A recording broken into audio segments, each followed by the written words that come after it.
So Donald Trump spoke at CPAC about a week ago, and of course, right away the media springs into action.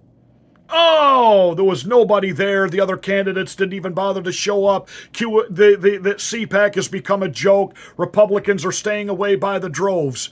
Because in reality, Trump hit it out of the park. When we started this journey, a journey like there has never been before, there's never been anything like this.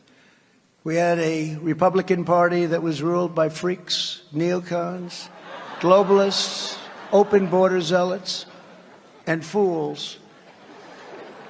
But we are never going back to the party of Paul Ryan, Karl Rove, and Jeb Bush. Let's get ready to rumble! You can't handle the truth.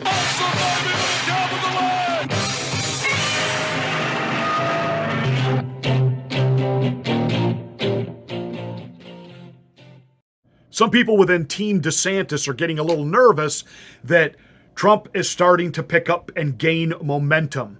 Now, Fox News is doing everything they can to suck the wind out of the sails. Rupert Murdoch from up on high has told all of the Fox News hosts, you give no oxygen to Donald Trump. You do not have him on. You do not talk about him. Tucker Carlson is going to have a hard time doing this expose on J6 without talking about Donald Trump. But be that as it may,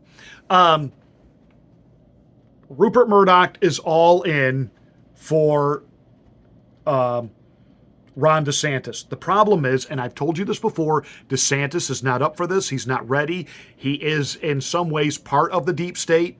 He was a JAG attorney. He's used to getting political figures within the military-industrial complex out of hot water in other nations of the world with backroom deals. He's been allowed to look good right now at what he's done in Florida because they see him as the controlled opposition, the remedy to get rid of Trump and bring all the Trump supporters over onto Team DeSantis.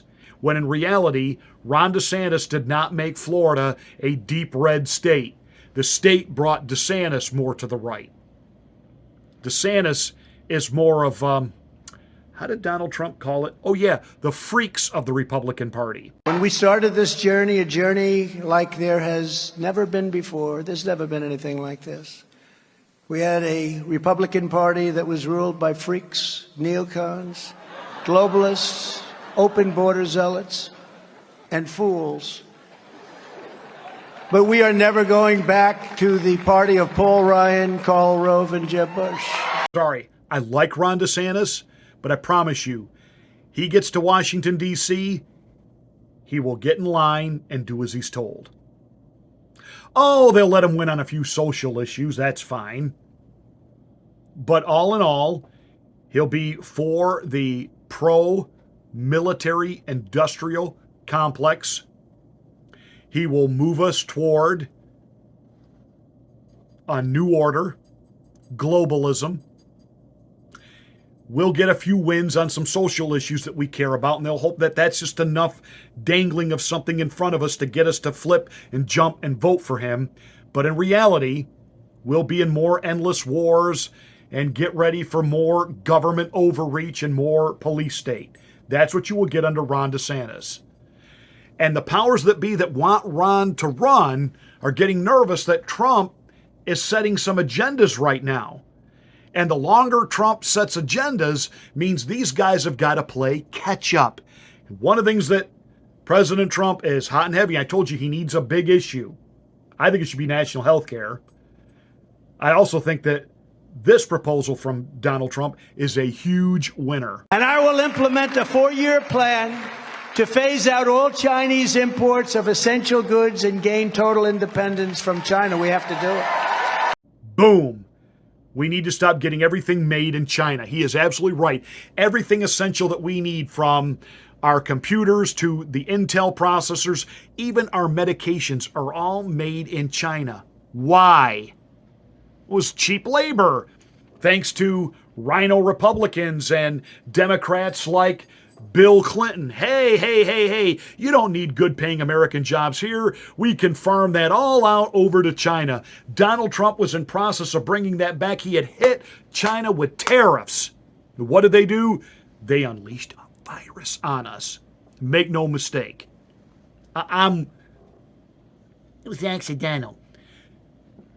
Yeah, okay. Okay, and Fauci is in this up to his eyeballs as far as the profiteering that he has made off of this, like he did during the AIDS virus that killed people and that he's responsible for.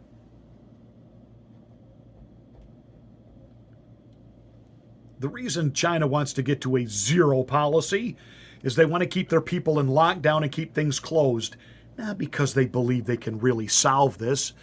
It shuts down manufacturing and exporting, which hurts and cripples the U.S. economy. Bump, ba-dum, bump. And Donald Trump has said no more of that. American manufacturing, you're coming home or you're done. Love it. Love it. Love it. Love it. And some of you Democrats are, oh, that didn't sound like capitalism to me. You're the ones that are always wanting to say that there needs to be some checks and balances on capitalism, and I agree, because anything left in and of itself can become a Frankenstein. And so this global capitalism where we are just, we'll let poor countries where the people work for 50 cents a day in a bowl of rice manufacture all of our goods, letting the Chinese government install whatever spyware they want into our computers, into our cell phones, etc., etc., etc. And Trump has said enough of that. You're coming home or you're done in the U.S. And Ron DeSantis and the other candidates aren't jumping in with an answer to that. You know why? Because that's going to work. So just a little observation. Make no mistake, if Trump was over the way PMSNBC keeps telling us, in any moment the indictments are coming. Just remember, if any of that were true, they wouldn't care what Donald Trump is up to. The fact that he is still making inroads, I promise you, they are terrified. To which I say, good. Your party's almost over.